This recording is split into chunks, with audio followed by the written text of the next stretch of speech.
Hey, welcome to a Friday afternoon. It is about 3:30. I have just gotten done working on a Mexican Fender jazz bass that I had 2 hours to get done, and I got it. This is an Ibanez acoustic guitar, plywood top, I don't know, real wood bridge, yeah.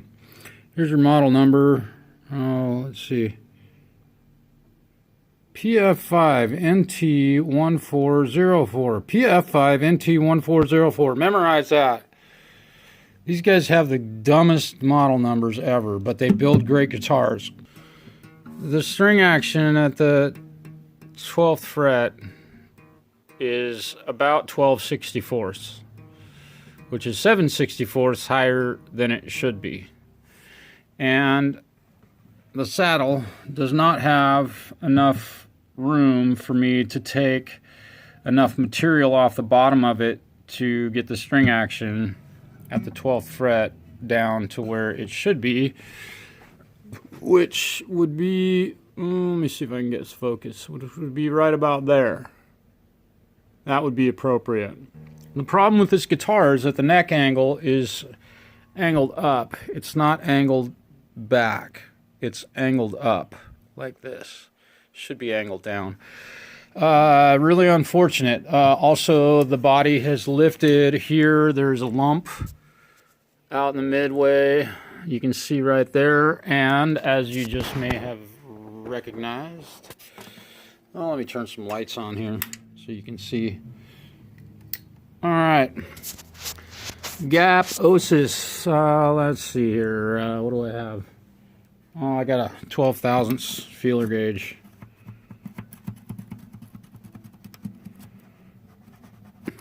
I'm able to stuff underneath here. And unfortunately, this is pulled up, and I am going to have to remove that and re-glue it back down to the top. And my fear, well, I can't really tell. I hope they didn't glue this saddle to the actual laminate or the finish. That's just a terrible thing. That might be the kiss of death. So, my hope is that I can take a little bit of material, sand the top of this down. Anyway, I'll save you all the agony of that. Been babbling too much. It is time to get to work on this. This is one of my students' guitars, and I need to make this a bit more playable. This, yes, is very hard to play. My goodness. String action that high will make someone quit playing guitar.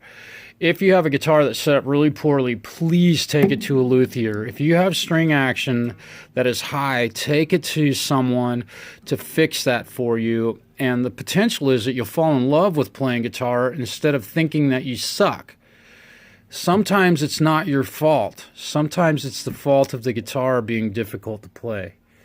And I've had to tell people that many times, look, you're talented, but your instrument sucks. And that is a reality. So there you go. I'll be back with some more video of something I've done.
Oh my God.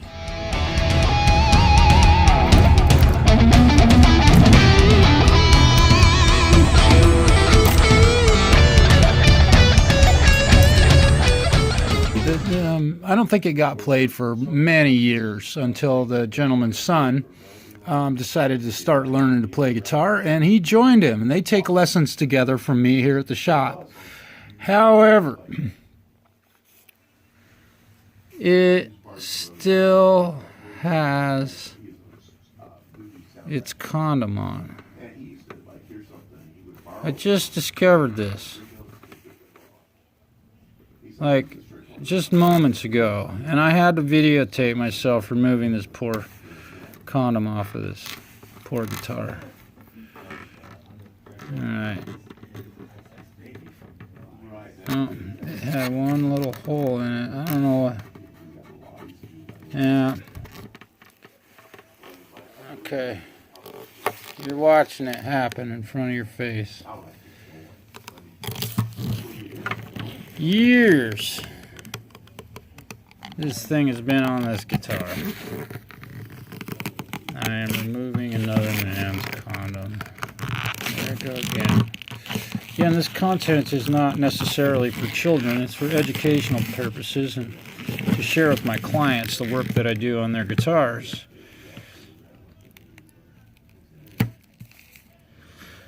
Yay!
Well, I'm back with the Ibanez PF. What does PF stand for?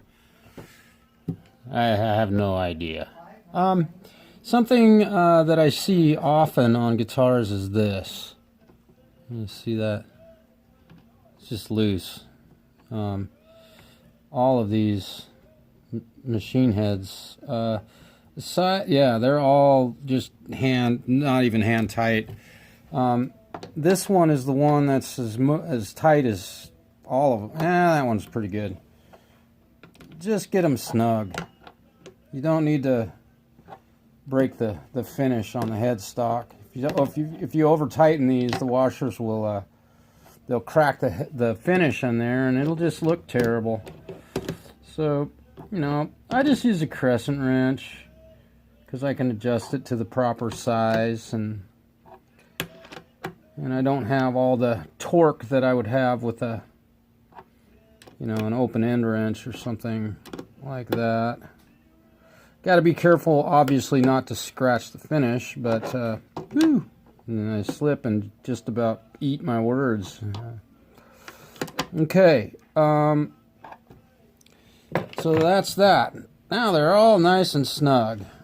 What we're going to do now is clean the fretboard on this guitar. Yeah. But we're also about ready to undo our clamps. In fact, I'll do that first, just so that I can get this part of the work done.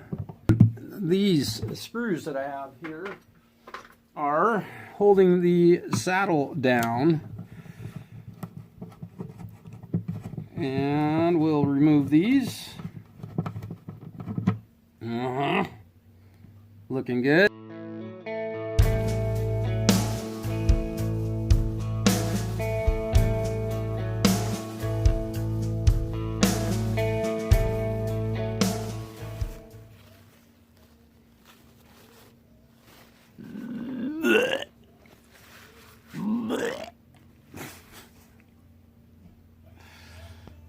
Alright, time to oil the necks. Yeah, linseed oil. Doesn't take much, just a little bit. Alright, here we go. You ready? This is what it looks like now. This white, grayish appearance of what they call wood. This takes a little bit of oil, and the neck actually comes to life.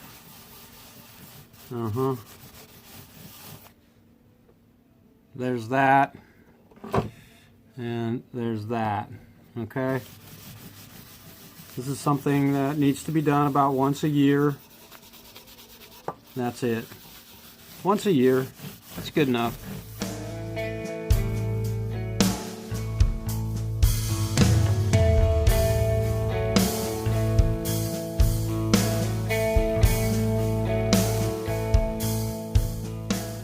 The neck angle is incorrect on this instrument. It's tilted upwards. It's not tilted down. It's tilted up like this. I'm being extreme. And there is no way to redo that on this guitar minus removing the neck from the instrument. Don't treat any guitar differently than one of my own. And you know, if I had a guitar that I loved, I would definitely take the time to reset the neck. If it was an Ibanez PF series, I would probably sell it or turn it into a birdhouse, to be honest, and buy a different guitar. Because for the money and time, effort, quality of the instrument, blah, blah, blah, it's not really worth it to do that much work. But this is what we're doing on this one. I pulled the saddle and bridge off of this instrument and touched up the fretboard. About ready to put strings back on her, get her back playing. Peace.